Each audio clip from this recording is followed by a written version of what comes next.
1728년 영조가 즉위한 지 4년 만에 대규모 반란이 일어난다.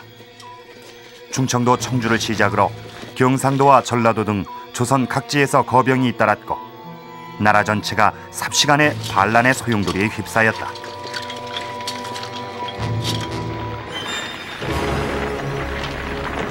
반란의 명분은 선왕 경종의 복수였다. 그들은 경종이 독살당했다고 믿었던 것이다.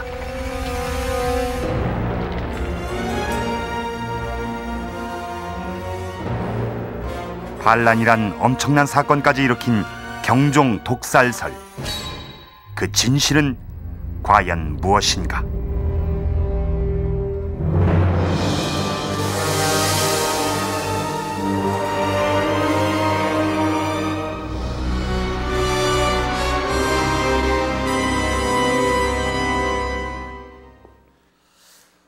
오늘 역사 스페셜에서는 한 임금의 죽음에 관해 이야기하려고 합니다. 조선 왕조 500년 동안 모두 이 27명의 왕이 조선을 통치했습니다. 그런데 이들 가운데는 독살당했다는 소문에 휩싸였던 임금이 꽤 많습니다. 제12대 왕인 인종에서부터 효정, 정조, 그리고 비운의 임금이었던 고종까지도 죽음 이후에 독살에 관한 의혹이 제기됐었죠. 임금의 독살, 이것은 왕이 절대 권력을 가지고 있는 왕조 국가에서 그야말로 나라를 뒤흔드는 엄청난 사건이 아닐 수 없는데요. 이 가운데서 오늘 우리는 이 경종 독살설에 주목해 보려고 합니다.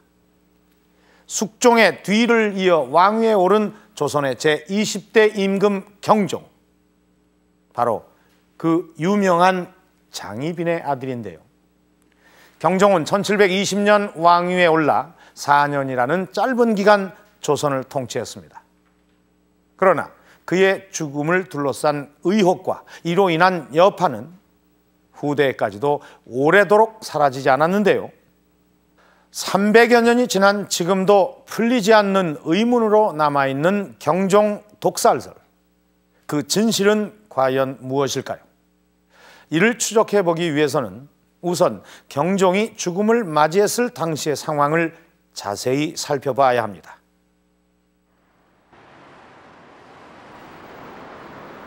서울 성북구에 있는 의릉. 이곳엔 300여 년 전 조선을 다스렸던 한 임금이 묻혀 있다. 숙종과 장희빈 사이에 태어난 아들로 어머니가 아버지에 의해 죽는 비참한 사건을 겪어야 했던 경종. 그는 1724년 36의 나이로 불운했던 생을 마쳤다. 조선 역사에서 엄청난 파란의 씨앗이 된 죽음이었다. 즉위 4년째 8월, 경종은 병상에 있었다. 실록은 당시의 상황을 이렇게 전한다. 병세가 여러 날 지속되면서 임금은 식사조차 하지 못했고 오한이 들고 열이 오르는 증세까지 있었다는 것이다. 내의원 너희들이 연일 밤을 새면서 환우를 돌봤지만 별다른 차도가 없었다.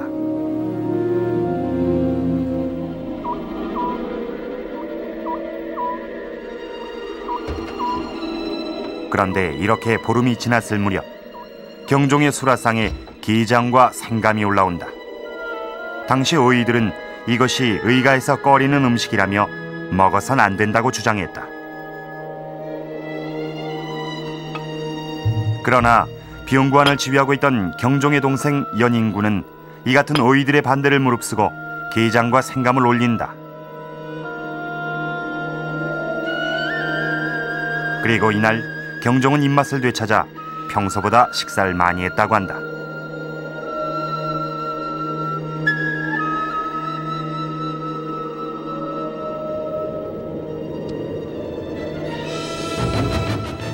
그런데 바로 그날 밤에 경종의 병세가 급격하게 나빠지기 시작한 것이다.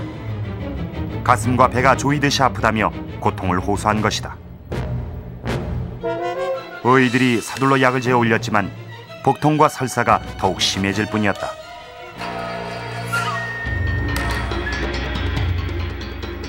그러자 연인군은 어이들에게 인삼과 부자가 기력을 회복시킬 수 있으니 속히 처방하라고 명한다. 그런데 이에 대해 어이들은 심하게 반발하고 나섰다. 인삼을 쓰면 안 됩니다. 제가 처방한 약을 진화하고 다시 인삼을 올리게 되면 기를 능히 움직여 돌리지 못할 것입니다. 그동안 경종에게 올린 약과 연인군의 처방은 상극이라 함께 먹을 경우 죽을 수도 있다는 경고였다. 그러나 연인군은 도리어 어이를 꾸짖는다. 사람이란 본래 자기 의견을 세울 곳이 있기는 하지만 지금이 어느 때라고 자기 의견을 내세우느라 인삼을 쓰지 못하게 하는가?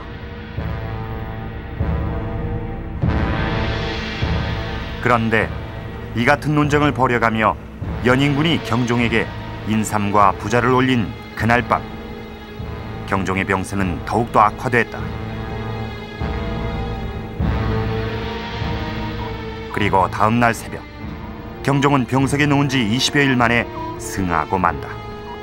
36의 한창 나이, 왕위에 오른 지 4년 만에 찾아온 갑작스런 죽음이었다.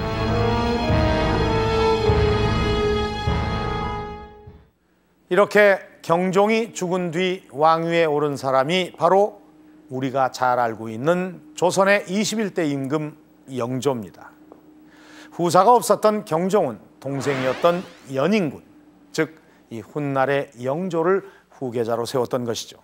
그런데 비록 이 형제지간이라고는 하지만 이 두 사람 사이에는 꽤 불편한 관계가 얽혀 있었습니다. 바로 그 어머니들 때문입니다. 경종이 이 숙종의 후궁이었던 장희빈의 아들이라는 사실은 이미 잘 알고 계실 겁니다. 또 영조의 어머니는 이 숙종의 또 다른 후궁이었던 숙빈 최씨입니다. 이 숙빈 최씨는 장희빈과 이 왕비 자리를 놓고 대립관계를 벌였던 인현왕후를 따라서 궁에 들어온 여인입니다. 그러니 자연히 장희빈과는 사이가 좋지 않았겠죠. 또 이 숙빈 최씨는 장희빈이 인현왕후를 저주했다고 숙종에게 고함으로써 이 장희빈을 죽음으로 몰고 가기까지 했습니다. 그러니 경종에게 이복 형제인 영조는 원수의 아들인 셈인데요. 이런 영조가 경종의 후사를 이었다는 사실 자체가 많은 논란이 될 수 있는 일이었습니다. 더군다나 병석에 누워있던 경종에게 이 의가에서는 꺼리는 음식인 게장과 이 생감을 올렸고, 또 약의 처방을 두고 이 어이와 논란을 벌였던 왕세제 연인군, 그가 영조였으니 의혹이 증폭되는 것은 어쩌면 당연한 일이었을 것입니다. 경종의 죽음 이후 임금이 독살됐다는 소문이 떠돌았고 그것은 쉽게 가라앉질 않았습니다. 영조 3년, 전라도 전주에 한 익명의 벽사가 나붙는다. 곧이어 남원과 옥구 등의 인근 지역에서도 비슷한 사건이 벌어졌다. 그리고 몇 달 사이에 벽사 사건은 전국으로 확대된다. 기록에 남아있는 것만도 15건. 그러나 벽사의 내용에 관해선 전해지지 않고 있다. 그런데 영조는 이 같은 사건들의 범인을 잡는 사람에게 천금의 상금까지 내걸 정도로 민감한 반응을 보인다.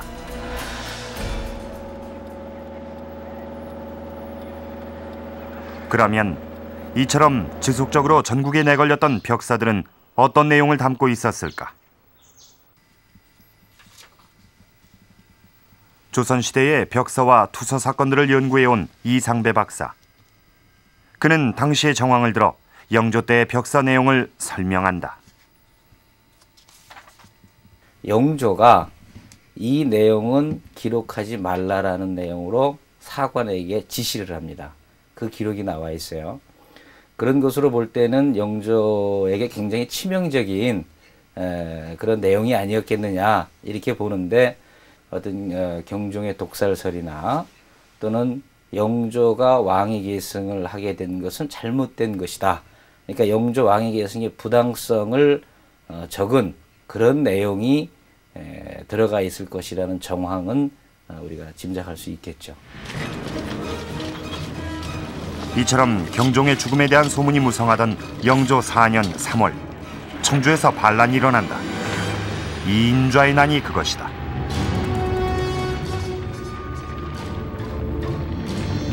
반란군은 상여의 무기를 감추고 장례식을 가장해 청주성으로 진입했다. 그리고 삽시간에 성을 점령한다.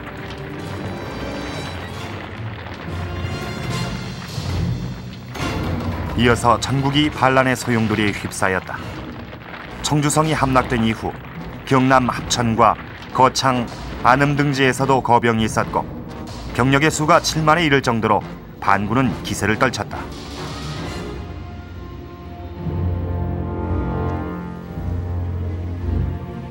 거사의 명분은 다름 아닌 경종의 복수였다.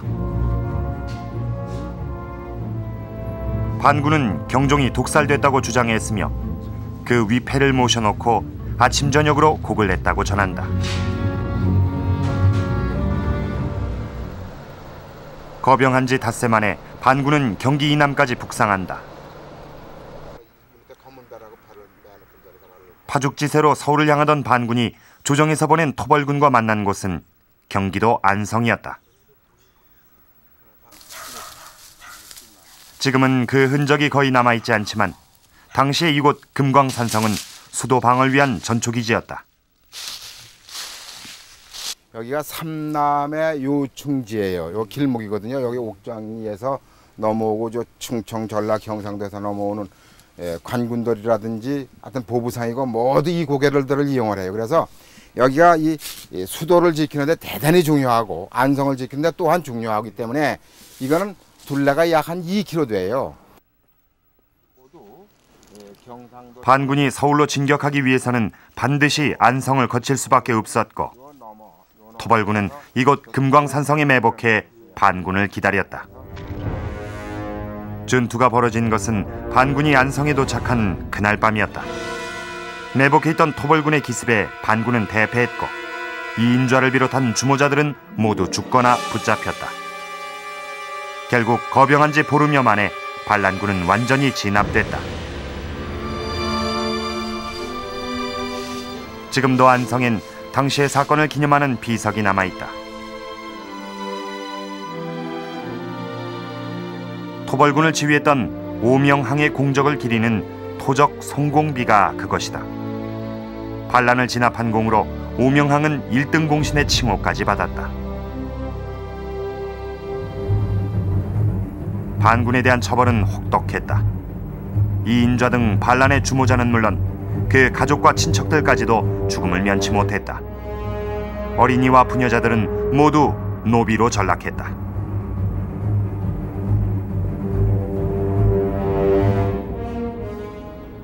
경남 합천군, 당시에 반군이 일어났던 지역 가운데 하나다.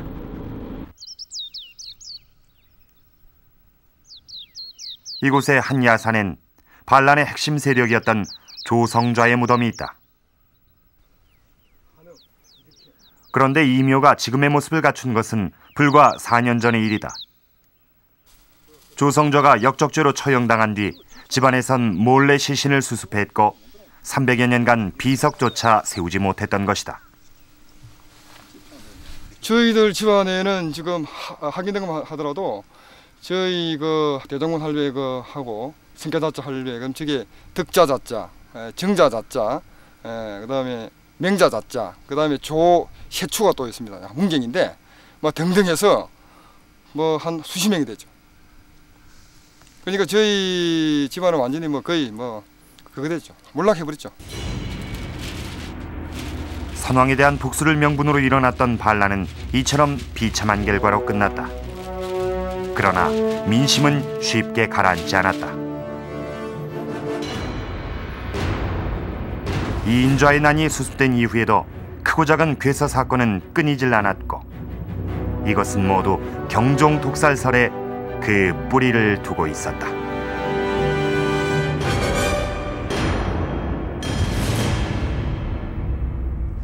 영조는 무려 50여 년을 왕위에 있었고 그동안 탕평책과 균역법 등 많은 업적을 남기기도 했습니다.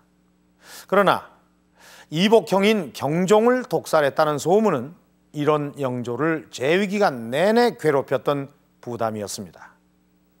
자, 이 경종 독살설의 근거가 된 것은 경종이 숨을 거두던 당시의 두 가지의 상황 때문입니다. 그 첫 번째는 왕세제였던 영조가 경종에게 올렸다는 음식입니다. 경종실록에 보면 당시의 상황이 아주 자세히 나와 있습니다. 해장 생시, 그러니까 게장과 생감이죠. 경종이 병석에서 오랫동안 수라를 들지 못하자 이 영조가 이 두 가지의 음식을 올렸다고 하죠. 경종은 입맛을 되찾아서 식사를 했다고 합니다. 그런데 이날 밤 경종의 병세가 아주 급격하게 나빠졌던 것입니다. 이 같은 상황에서 영조가 이 경종의 처방을 두고 어의와 대립했다는 것이 바로 독살설의 이 두 번째 근거가 됐습니다. 당시 영조는 삼부, 그러니까 인삼과 부자를 쓰라고 했는데 어의는 그것이 자신의 처방과는 이 상극이라며 크게 반발했다고 하죠. 게장과 생감, 그리고 삼부, 영조가 올렸다는 이 약과 음식, 그것은 정말 이 경종의 죽음과 이 연관이 있는 것일까요?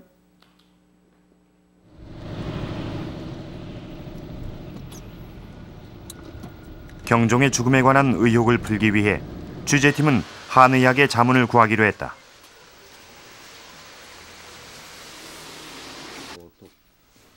우선 궁금한 것은 게장과 생감의 관계다. 실록엔 이것이 의가에서 꺼리는 음식이라고 적혀 있는데 그 이유는 대체 무엇일까? 감시잖아요. 서로가 이렇게 상생과 상극되는 약들이 있는데 상생되는 약들은 서로 좋고 상극되는 약들은 반해서 쓰지 못하게 합니다. 그래서 지금 그 중에 하나가 18반이라는 약도 있듯이 지금 게장과 생감은 본초 강목에서 같이 쓰면은 강난을 일으킨다, 이렇게 되어 있습니다. 그래서 쓰지 말라고 되어 있습니다. 그래서 제가 전체적으로 봤을 때 생감도 성질이 차고 그 다음에 게장도 성질이 차기 때문에 설사를 할 수가 있습니다. 그리고 소화 기능이 약하고 배가 찬 사람은 쓰지 못한다고 다 되어 있습니다.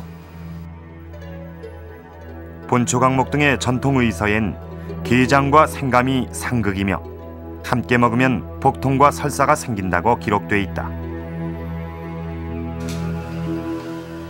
하지만 그렇다고 해서 이것이 경종의 죽음을 초래할 정도로 치명적이었을까?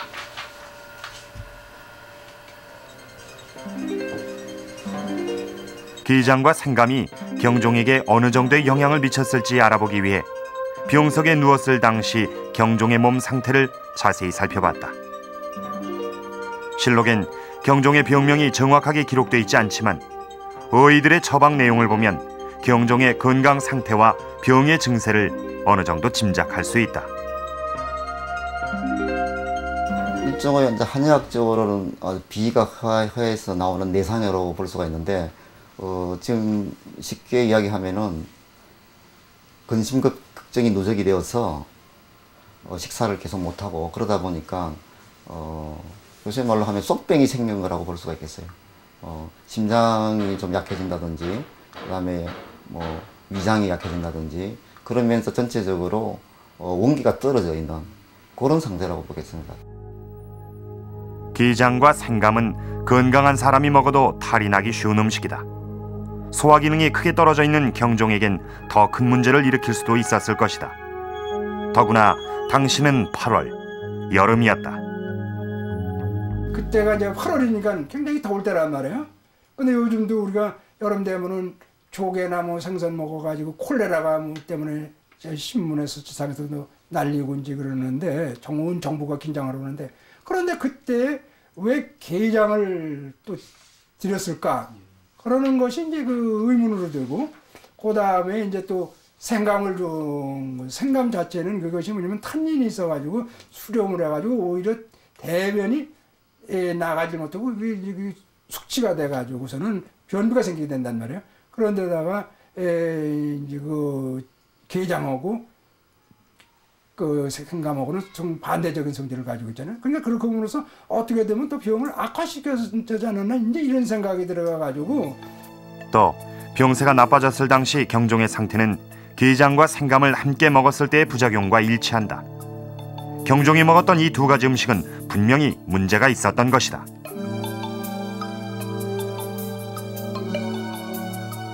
그런데 이 같은 상황에서 경종의 병관을 지휘하던 왕세제는 어이들과 전혀 다른 처방을 내렸다.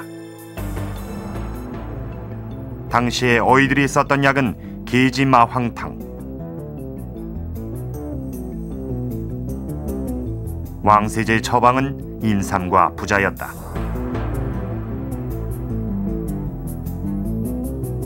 어이는 이에 대해 두 가지 약을 함께 쓰면 죽을 수도 있다며 반발한다. 부자와 마황이 완전히 상극의 성질을 가지고 있다는 이유였다. 어이는 일관되게 설사약 쪽으로 씁니다. 설사약 쪽으로 쓰기 때문에 냉하고 찬 약을 씁니다. 그런데 부자와 인삼은 그 정반대로 열하고 따뜻한 약입니다. 그런 입장에서는 어이의 처방과 정반대되는 처방이기 때문에 어이의 입장에서는 반대할 수밖에 없었다고 보겠습니다. 그렇다면 어이가 반대한 인삼과 부자를 올린 뒤 경종의 병세는 어땠는가? 실록에 의하면 당시 경종은 눈동자가 안정되고 콧등이 따뜻해졌다. 증세가 오히려 좋아진 것이다. 한의학에서는 우리 몸의 진기라든지 또는 양기가 아주 빠져서 허약했을 적에 그걸 갖다가 이제 그 한의학적 용어로는 양호라고 이렇게 얘기를 하는데, 양호가 됐을 적에는 인삼이라든지 또는 부자와 같은 약을 써가지고 그 끊어지는 양기를 잡아줘야 되는 이것이 이제 그 한의학의 치료법이죠. 그러니까는 영조가 그 쓴 인삼과 부자를 써야 된다는 것은 타당하다고 그렇게 볼 수가 있죠. 영조가 내린 처방에 문제가 있었던 것은 아니지만 이미 극도로 허약해 있던 경종은 하룻밤을 넘기지 못했다. 그러나 왕세제가 올린 게장과 생감을 먹고 나서 경종의 환우가 나빠졌고 인삼과 부자를 쓴 그날 밤에 경종이 죽었다는 것. 이 같은 정황은 그대로 독살설의 증거가 되고 말았다.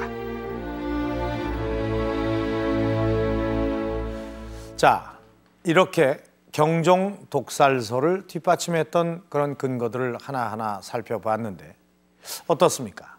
단지 이 같은 정황만으로 경종이 살해됐다고 하는 것은 아무래도 무리가 아닐까요? 경종 독살설이 광범위하게 퍼진 데는 사실 또 다른 이유가 있었습니다. 바로 당시의 정치 상황입니다. 경종이 왕위에 있었을 당시는 조선 역사에서 당쟁이 가장 치열했던 그런 시기였습니다. 이것은 이 경종의 아버지 이 숙종에서부터 비롯되는데요. 숙종은 조선시대 임금 가운데서 가장 강력한 왕권을 행사했던 그런 임금으로 꼽힙니다.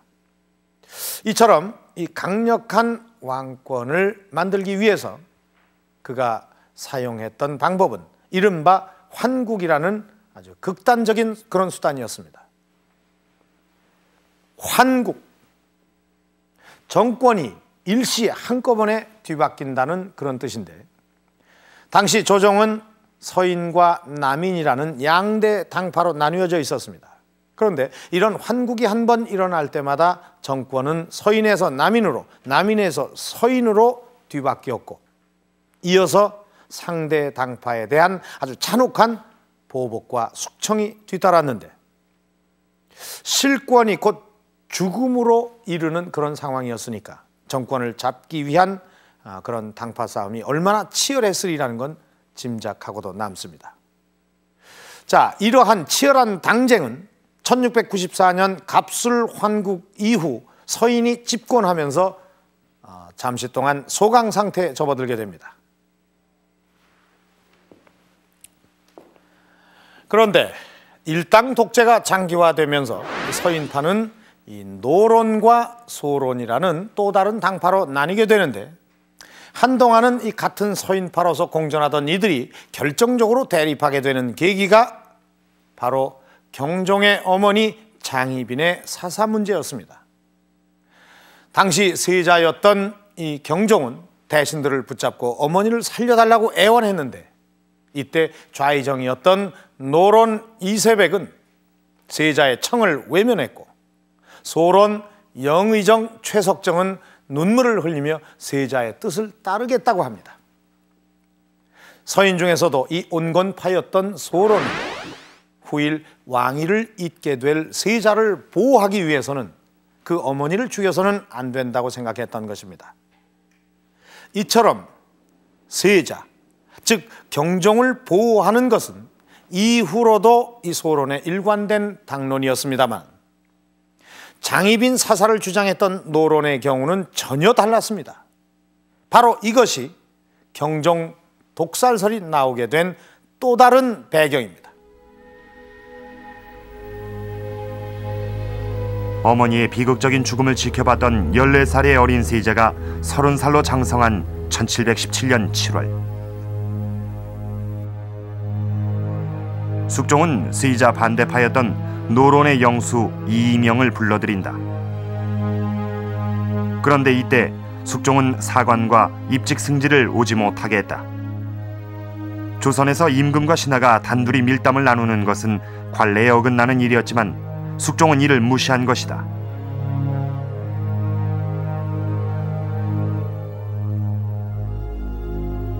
이른바 정유독대라 불리는 이 사건에 대해 실록은 짤막한 기록만을 남겨놓고 있다. 숙종이 이명 혼자만을 들어오라고 했기 때문에 두 사람 간에 어떤 얘기가 오갔는지는 알 수 없다는 것이다.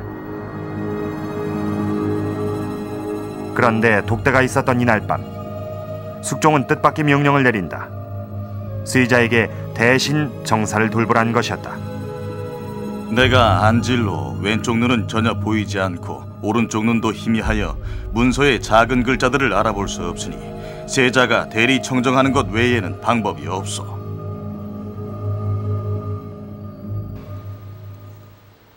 관리를 깬 숙종과 이명의 만남, 그리고 이어진 세자 대리 청정의 명, 여기엔 어떤 배경이 있었는가? 조선시대 당쟁사를 연구한 이덕일 박사는 이것이 세자 폐위를 위한 노론과 숙종의 음모였다고 보고 있다. 세자의 어머니가 장희빈이기 때문에 바로 자기 자신과 그 숙종과 노론이 연합해서 죽인 장희빈이기 때문에 이 아들이 즉위했을 경우에 자신이 지지하는 노론이란 당파나 또는 이제 자신이 처분한 장희빈을 사사한 그러한 것들이 뒤집혀지고 조정의 연산군에 의해서 볼 수 있듯이 많은 이제 피바람이 불 것을 예상을 해서 이 세자 교체를 숙종은 시도했다고 생각됩니다. 그렇다면 이 같은 주장의 근거는 무엇일까? 그 첫 번째는 훗날에 밝혀진 정유독대의 내용이다. 조선 말기에 쓰여진 당의 통략, 여기엔 독대 당시 숙종과 이명이 나눴던 얘기 일부가 기록돼 있다. 이명의 측근에 의해 알려진 내용이다. 연인군과 연령군의 또 다른 이제 아들들이 탄생한 것이 어떻게 보면 세자에 대해서 다른 마음을 먹게 되는 이제 결정적인 계기라고 볼 수 있습니다. 만약에 연인군이나 연령군이 없었다 그러면 숙종은 그 혈맥을 계속 유지하기 위해서 세자 쪽으로 강하게 지지할 수밖에 없는 상황이었는데, 새로 다른 이제 왕자들이 태어나면서 숙종이 굳이 이제 다음 이 세자가 왕이 됐을 경우에 상당한 정치적인 이제 파란이 있을 걸 예상하면서도 즉위시키기보다는 사전에 세자를 교체하는 쪽을 선택했다라고 해석할 수가 있습니다. 세자에 대한 숙종의 마음을 읽을 수 있는 또 하나의 기록은 인현왕후의 오빠 민진원이 쓴 단합말록이다. 장희빈 사사 후 숙종은 그 아들인 세자에게서도 마음이 돌아섰던 것으로 보인다. 단한말록은 숙종이 걸핏하면 장희빈을 들먹이며 세자를 꾸짖었다고 기록하고 있다. 장희빈 사사를 찬성했던 노론에게도 세자는 못마땅한 존재였다.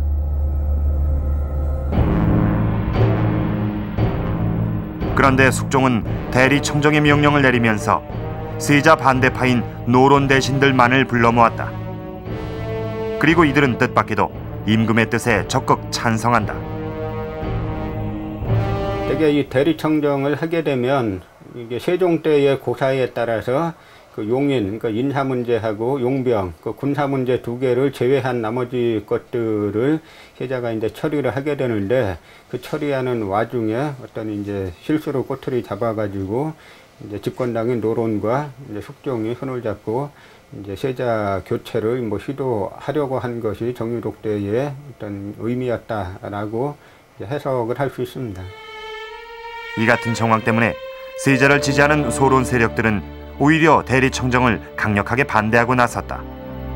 당시 소론의 영수였던 영중추부사 윤지환은 82살의 병든 몸으로 관을 짊어지고 와서 상소를 올린다.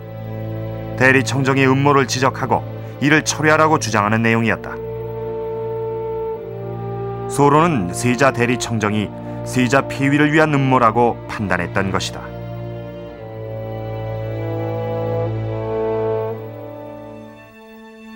그러나 숙종과 집권당 노론은 끝내 세자 대리청정을 관철시켰다. 그런데 세자를 몰아낼 수 있는 기회는 좀처럼 오지 않았다. 세자 교체를 하려면은 어떤 결정적인 이제 하자가 드러나야 되는데, 그것이 없는 상황에서 소론이란 한 당파가 세자를 철저히 지지하는 상황에서 명분 없이 교체하기는 어려웠다는 점이고, 또 하나는 이 무렵부터 이제 숙종이 상당히 이제 병이 깊어집니다. 이것이 어떤 측면에서는 더 결정적이었다고 볼 수 있는데, 바로 이제 숙종의 병이 깊어지면서 세자 교체라는 어떤 거대한 어떤 정치 행사를 치를 만한 그 역량이 안 되었고, 이제 그런 형태 속에서 그 숙종이 사망을 하니까 자연스럽게 그 경종이 즉위했다고 볼 수 있습니다. 숙종이 후계자를 바꾸지 못하고 죽은 1720년, 대리청정을 하고 있던 세자가 결국 왕위에 오른다. 폐위 직전에 왕이 된 임금, 경종이었다. 아버지인 숙종도 집권당 노론도 모두 원치 않았던 세자의 즉위. 파란의 경종시대가 열린 것이다.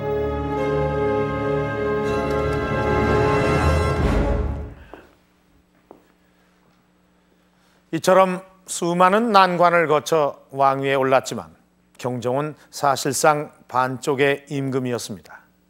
세자 시절 그를 반대했던 노론은 끝내 경종을 왕으로 인정하지 않았던 것입니다. 자, 이것은 정조 때의 한 사건에 관한 기록입니다. 당시에 이 윤구종이라는 이 노론파의 인사가 이 경종이 묻힌 이 의릉 앞을 말을 타고 지나갔다고 해서 붙잡혀 조사를 받았던 사건인데, 이때 윤구종은 자신의 행동에 대해 무신절, 즉 노론은 경종에게 신하의 의리가 없다고 말했다고 합니다. 자, 경종에 대한 이 노론의 생각이 바로 이랬던 것입니다. 그런데 이 경종이 즉위했을 당시에 정권을 잡고 있었던 것은 노론이었습니다. 그리고 그 반대편에 왕을 지지하던 것은 소론 세력이었습니다. 장희빈의 사사 문제를 놓고 대립하던 노론과 소론 두 당파는 그 아들인 경종이 왕위에 오름으로써 본격적인 당쟁을 피할 수 없게 된 것입니다. 서울 궁정동에 있는 칠궁. 후궁이 낳은 왕들이 자신들의 어머니를 기리기 위해 만든 이곳엔 경종의 어머니 장희빈의 사당도 있다. 사약을 받고 죽은 죄인의 신분이었던 장희빈은 1722년 대빈이란 칭호를 받고 이곳에 모셔졌다.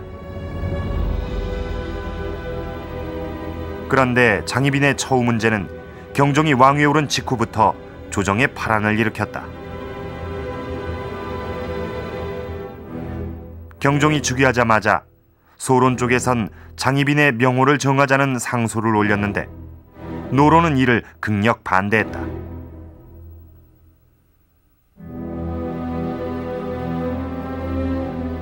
장희빈의 사살을 반대했던 소론은 이 문제를 자신들의 입지를 세우는 발판으로 삼으려 했다. 그러나 노론은 이를 두고 보지 않았고 장희빈 사살을 올바른 일로 숙종의 행장에 기록해야 한다고 주장하기까지 했다.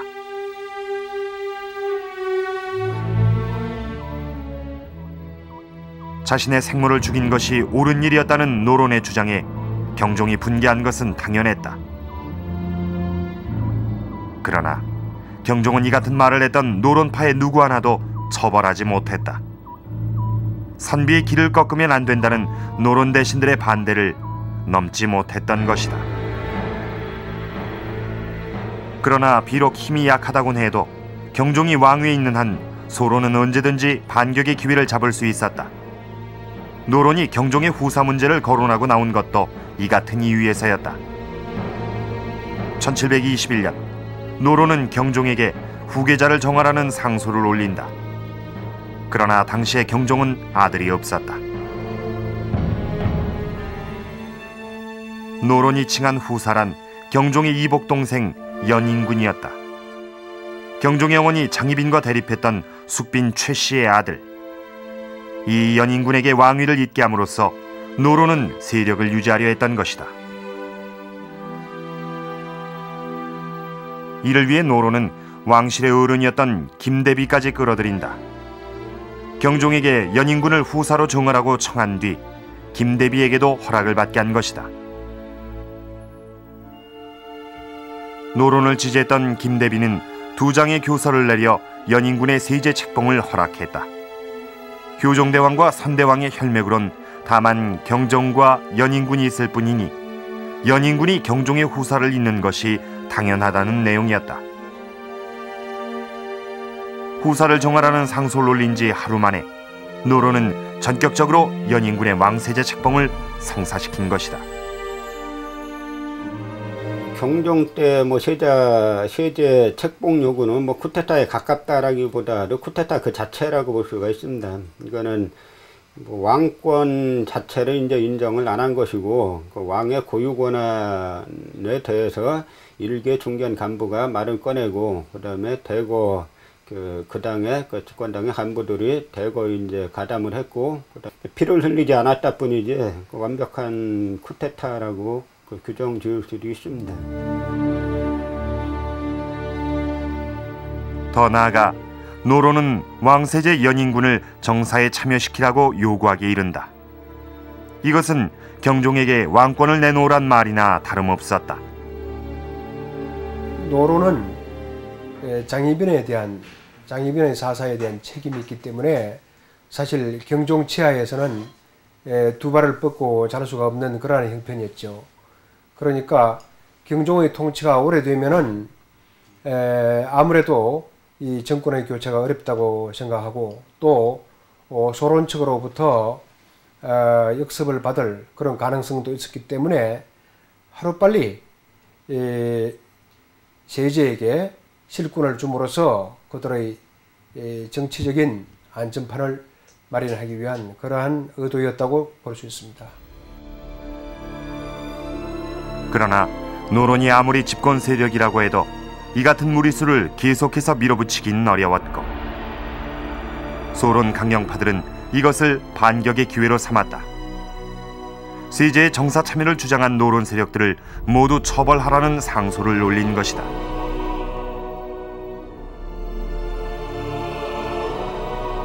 뿐만 아니라 그동안 유약했던 경종까지도 태도를 바꿨다.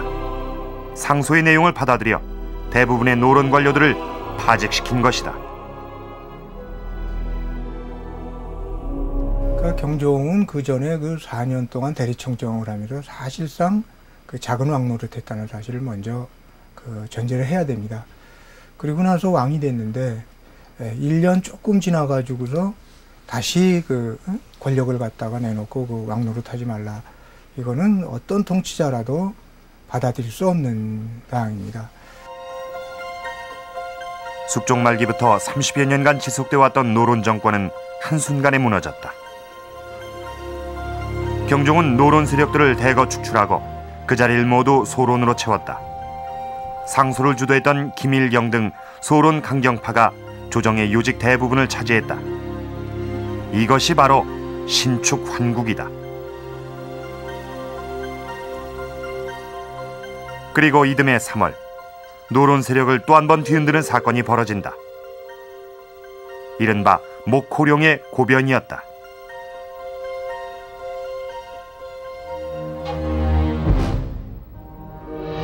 당시 왕실의 토지를 관리하는 직책을 맡고 있던 목호룡은 평소 노론가의 자제들과 친분이 두터웠다고 한다. 그런데 이들이 경종 살해를 모의하고 있다는 사실을 알게 돼 이를 고변했다는 것이다.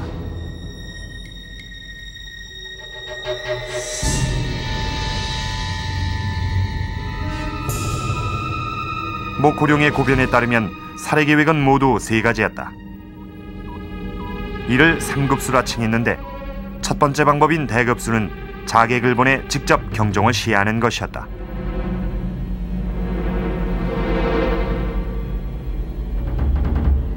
두 번째 방법은 소급수. 궁녀를 시켜 임금이 먹는 소라의 반찬에 독약을 넣는 것이다. 그리고 세 번째 평지수는 숙종의 유언을 위조해 경종을 피출하는 계획이었다. 이를 위해 숙종의 가짜 유서까지 만들었다는 것이다.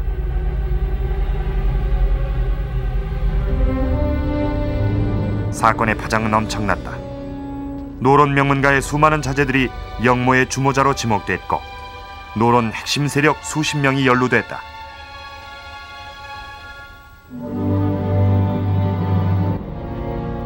정유독대 이후 경종 반대파의 대표적인 인물로 꼽혔던 이명 등 노론 4대신 그리고 수십 명의 노론파가 죽음을 당했다. 노론계 전체가 풍비박산나는 대참사. 그 한가운데 왕세제 연인군이 있었다.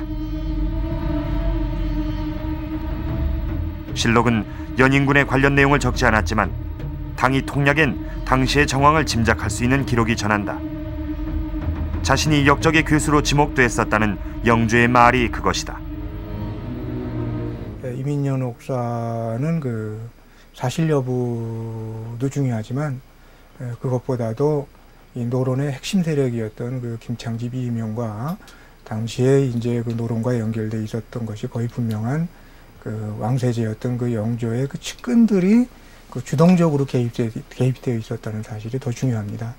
이 부분 때문에 파동은 뭐 심각할 수밖에 없는 그러한 상황이고 그 연루자로 인해서 그것이 사실이냐 아니냐를 떠나서 그 정치적인 영향력은 엄청날 수밖에 없었던 사건입니다.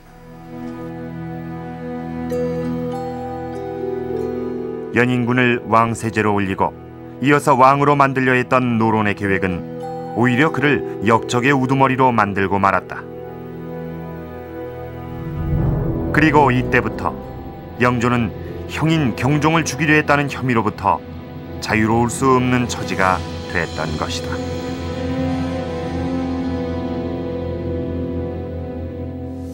이처럼 이민옥사라는 엄청난 사건에 연루된 이상 연인군은 이 사형을 피할 수 없는 처지였습니다. 영모에 관련된 종치는 목숨을 부지하는 예가 거의 없었던 것입니다. 그러나 비록 어머니가 다르기는 했어도 피를 나눈 이복 동생을 경종은 차마 죽이지 못했습니다. 또 왕세제라는 이 후계자의 자리도 그대로 유지를 시켜줬죠. 그러나 이 이민옥사로 인해서 노론이 연인군을 왕으로 추대하려고 했다는 사실, 즉 신하가 왕을 선택한다는 이른바 이 택군이 있었다는 사실이 드러난 이상 그 이후의 전국이 평탄할 수는 없었을 것입니다.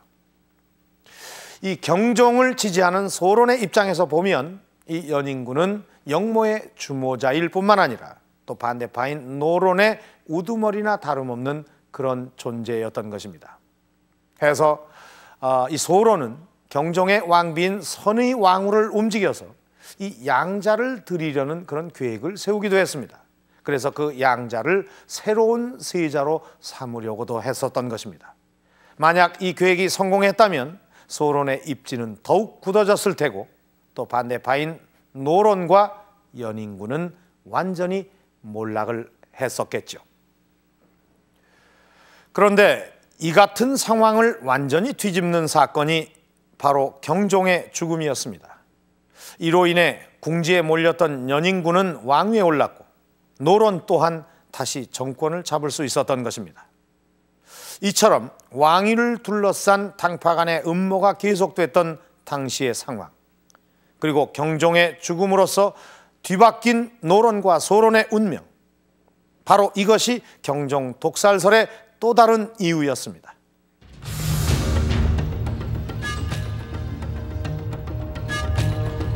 영조가 왕위에 오른 1724년 또 한 번의 파란이 일어난다. 즉위한 지 4개월 만에 영조는 자신을 역적으로 몰았던 소론 강경파 김일경과 목호룡을 처형한다. 이것은 을사환국이란 또 다른 사건으로 이어졌다. 정권은 또다시 소론에서 노론으로 넘어가고 만다.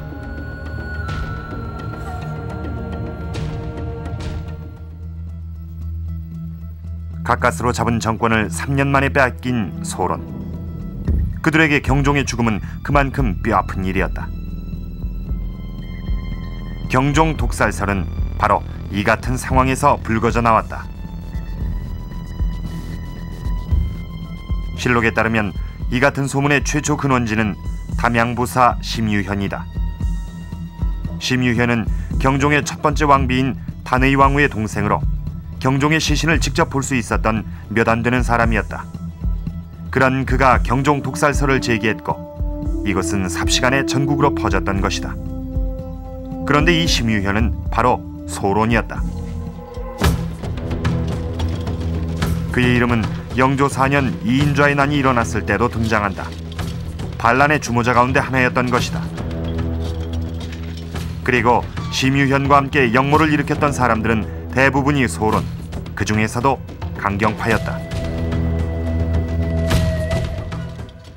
영조가 왕위를 계승하고 소론이 축출되고 노론이 다시 정권을 잡으면서 권력에서 소외된 소론 일파가 일으킨 그러한 난이었습니다. 당시 소론 중에서도 좀 과격한 그러한 세력을 준소라고 불렀습니다. 이 준소의 핵심이 김일경이라는 사람이었는데 김일경이 영조 초에 처형되면서 그 일파에서 대단히 불만을 품게 되었고 그래서 전국에 유언비어를 유포시키면서 이 난을 조직하게 되었던 것입니다. 그런데 소론의 이 같은 움직임에 충격을 받은 영조는 당쟁의 금지를 선언한다. 노론이 이인좌의 난을 소론 탄압의 기회로 삼으려 하자 이를 막고 나선 것이다. 당파 싸움의 가운데서 역적의 혐의까지 받았던 영조는 당장의 피해를 절감하고 있었다. 그래서 노론과 소론을 고루 등용하는 탕평책을 통해 정치보복의 악순환을 끊으려 했다. 두루 사랑하고 당파를 가르지 않는 것이 군자의 마음이요 그러지 않는 것은 소인의 생각이다. 영조가 세운 탕평비에 새겨져 있는 이 글귀엔 당쟁을 막으려는 영조의 마음이 그대로 드러나 있다.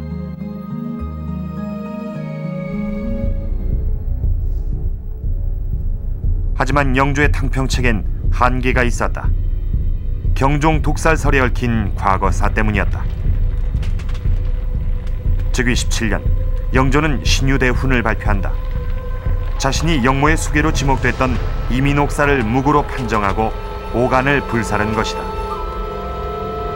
이것으로 영조는 경종 살해를 기도했었다는 혐의를 벗고자 했다. 영조 탕평책의 한계는 그 자신이 계속 과거사에서 벗어나지 못했다 하는 점이고 끊임없이 과거사를 무효화시키려고 하는, 그러니까 이민옥사에 대해서 끊임없이 이제 무효화시키려고 하는 그런 그 정치 이제 형태를 보이면서 이 과거사가 계속 영조 때 문제가 되죠. 그러니까 이민옥사라는 것이 영조에게 초점을 맞췄을 때는 충성이 되지만 경종에게 초점을 맞췄을 때는 영모가 되는 이 모순된 상황에서 그 영조는 이 두 가치관을 뛰어넘어서 제3의 그 새로운 가치관을 추구했어야 되는데 끊임없이 이민호관을 재정립하기 위해서 노력을 하다 보니까 계속 이제 소론과 마찰이 되고 그것 때문에 정치가 상당히 좀 많은 혼란을 겪게 됩니다. 영조가 과거에 집착하는 만큼 소론은 끈질기게 경종 독살설을 제기했다. 영조 31년 전라도 나주에서 또다시 영조와 노론 정권을 성토하는 내용의 벽서가 등장한다. 범인은 윤지라는 소론계 인사였는데 그가 다른 소론들과 함께 영모를 모의했다는 사실까지도 드러났다. 조정에선 이 사건의 주모자들을 모두 처형한 뒤 이를 기념하는 과거를 치른다. 그런데 바로 이 자리에서 또 다른 사건이 발생한다. 누군가가 답안지에 정부를 비방하는 글을 써낸 것이다. 수많은 소론계 인사들이 범인으로 지목돼 끌려왔다. 그리고 영조는 이들 모두를 직접 국문한다. 연이어 일어난 이 두 가지 사건으로 영조가 받은 충격은 그만큼 컸다. 더구나 당시의 소론 신치우는 경종이 죽은 갑진년 이후 게장을 먹지 않는다고 말함으로써 또다시 경종 독살설을 제기하기도 했던 것이다. 게장을 먹지 않는다라고 하는 얘기는 영조가 경종을 독살하는데 게장을 이용했다. 그렇기 때문에 나는 신하된 도리로서 경종의 신하된 도리로서 또 소론 계열로서 게장을 지금까지 먹지 않고 있다. 그런 의미겠죠. 그리고 나아가서 그것은 곧 영조가 왕이 된 것은 부당하다라고 하는 그런 의미를 갖는 말이죠. 그래서 영조가 그 토역정 씨가 일어난 다음부터 친국을 하는 과정이 굉장히 좀 혹독하게 친국을 합니다. 나주 벽서 사건과 토역정 씨 사건으로 무려 40명이 이르는 소론계 인사가 죽음을 당했다. 죄를 자백하고 처형된 사람도 있었지만 국문 과정에서 고문을 못 이겨 죽은 사람도 많았다.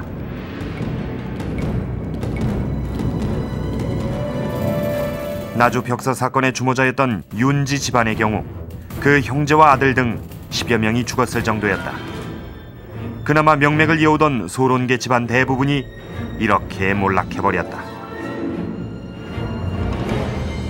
이제 나주벽서 사건과 토역 경과 사건이 일어나면서 그 영조는 탕평책을 다 무너뜨리고 과거에 이미 사망한 소론 이제 온건파 이광자 같은 인물에게까지도 이제 다시 이제 죄를 추가를 하고 그러면서 탕평책이 붕괴가 되고 이제 노론 일당 독재로 흐르게 되는데 어떤 새로운 가치관을 제시해서 국가를 뭐 이끌어 나가기보다는 계속 이제 과거사에 발목 잡혀서 이제 과거사 재정리를 하다 보니까 계속 과거사에 발목 잡히게 되고 그 결과 후기에 가면은 그 자신이 노론으로 다시 이제 입장 정리를 하게 되죠. 나주 벽서 사건과 토역정씨 사건이 일어났던 바로 그해 영조는 천의 소감을 간행해 경종 이후 일어났던 모든 사건들은 소론의 잘못이라고 선언한다.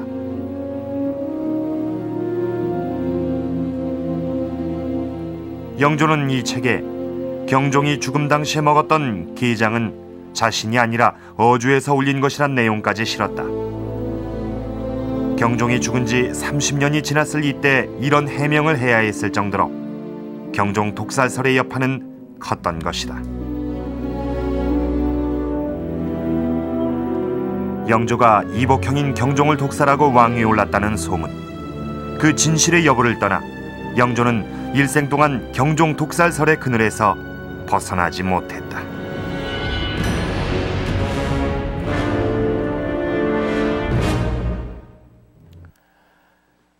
재위 기간 내내 영조를 괴롭혔던 경종 독살설.